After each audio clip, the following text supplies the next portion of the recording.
punto de equilibrio que permita un desarrollo sostenible, es decir, que se preserve el medio ambiente, pero al mismo tiempo haya desarrollo económico y desarrollo social. Esa es tal vez de las grandes discusiones que hoy se están dando en el mundo entero y que hoy tenemos nosotros que dar para poder tomar esas decisiones correctas que nos permitan hacia largo plazo ese progreso que todos estamos buscando. Y esa es la esencia de la discusión que van a sostener el día de hoy. Uno se pregunta cuáles son las condiciones y cómo es que uno puede tomar ese tipo de decisiones y qué tipo de decisiones debe tomar. Escoger los sectores, permitir que el mercado los escoja y poco a poco va uno reduciendo el ámbito de la discusión y va ya como Estado tomando decisiones y ojalá en concertación con el sector privado, que son quienes van a tener que poner en ejecución y volver realidad esas decisiones.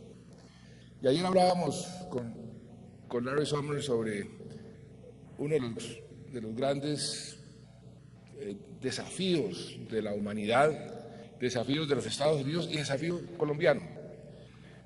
¿Cómo hacemos para crecer generando empleo?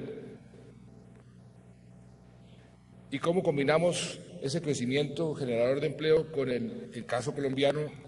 Porque es un tema muy importante, ese crecimiento generando progreso social.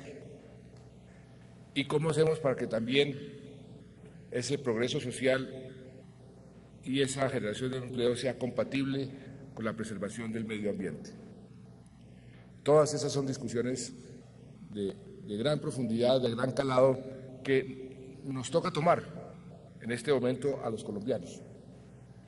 Sobre todo la discusión de cómo ponemos en marcha nuestras locomotoras, aquellas locomotoras que hemos identificado como las que tienen mayor potencial para generar ese crecimiento que se pueda traducir en más empleo y para generar ese crecimiento sostenible. Esas locomotoras las hemos identificado usando más el sentido común que los modelos matemáticos, los modelos económicos. Esas locomotoras surgieron de una combinación de elementos muy sencillos, muy fundamentales. Uno de ellos fue el de hacernos la pregunta, ¿dónde estamos nosotros más rezagados frente a países con el mismo nivel de desarrollo? Ahí salió a relucir la locomotora de la infraestructura.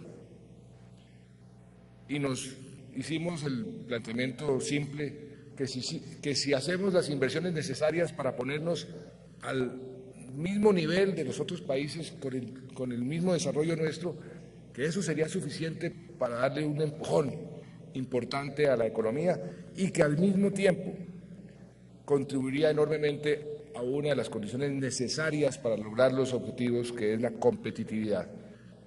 Nuestro retraso en infraestructura es uno de los grandes obstáculos para lograr ese crecimiento que genere más empleo. Entonces ahí salió a relucir el tema de la locomotora de la infraestructura. Salió otra locomotora también con ese mismo raciocinio del déficit. ¿Dónde hay un déficit grande? ¿Dónde la gente está demandando cada vez más y que si proveemos ese bien tiene el impacto económico que estamos buscando? Y ahí salió la locomotora de la vivienda. Se calcula un déficit de entre 2 y 3 millones de viviendas entre la gente que quisiera tener su casa y no la tiene. Y si le agregamos a eso el déficit cualitativo de la vivienda, pues el déficit es mucho mayor. Y como desde la época de Longchamp Curry, asesor del presidente Roosevelt, el tema de la vivienda aquí en Colombia ha sido en muchas partes del mundo un motor, un jalonador del desarrollo, porque en el caso colombiano jalona 32 industrias, pues identificamos esa locomotora como otra de las fuentes del crecimiento. Luego salió otra locomotora, con un raciocinio diferente, pero que al mismo tiempo tenía mucha lógica, la locomotora de la agroindustria. ¿Cuál fue el raciocinio? Ya el déficit no es nuestro, el déficit es mundial. El mundo está entrando en una crisis alimentaria.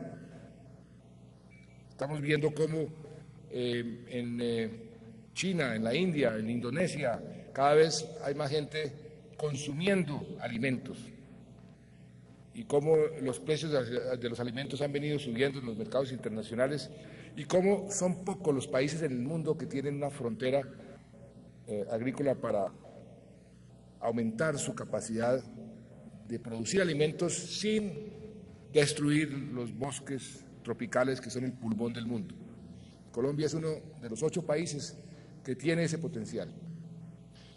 Eso lo combinamos con el raciocinio de la falta de productividad de nuestra economía en general, pero sobre todo de nuestro campo en particular. El campo colombiano es tal vez de los campos más ineficientes en el uso de la tierra que hay en el planeta. 38 millones de hectáreas dedicadas a la ganadería extensiva. Eso es un uso muy ineficiente, tal vez el más ineficiente de nuestra tierra. Entonces dijimos, ahí hay otra locomotora, que si hacemos un uso eficiente de la tierra y podemos expandir la frontera agrícola, hay un gran motor que jalone la economía. Salió la otra locomotora por otro camino, con otro raciocinio, y estamos llenos de energía, estamos llenos de minerales. Dios nos dio esos activos. Ya está esa locomotora marchando a un ritmo aceptable, está creciendo entre el 10, 12, 14%. ¿Cómo aprovechamos entonces los dividendos de esa locomotora para que las otras locomotoras funcionen y cómo la ponemos también a funcionar de manera sostenible?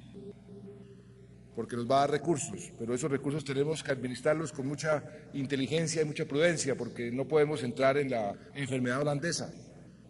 Y ahí salió la locomotora minero-energética. Y salió una quinta locomotora. En una discusión, me acuerdo que estábamos, pero aquí algo hace falta por lo siguiente, hicimos el siguiente raciocinio. Supongamos que somos exitosos en la locomotora de la infraestructura y construimos las carreteras que haya que construir y construimos los puentes y los puertos y los aeropuertos. Ahí se termina esa locomotora. Y expandimos la producción de alimentos y ahí se frena esa locomotora. Y construimos los 2 millones de viviendas adicionales. Ahí se frena esa locomotora. ¿Cómo vamos a continuar creciendo en el futuro? Ya pensando en nuestros hijos, en nuestros nietos, ¿qué es lo que tenemos que sembrar para que todo esto sea sostenible en el tiempo? Y ahí salió la locomotora de la innovación, haciendo un análisis también muy práctico, estudiando el crecimiento económico de aquellos países que han venido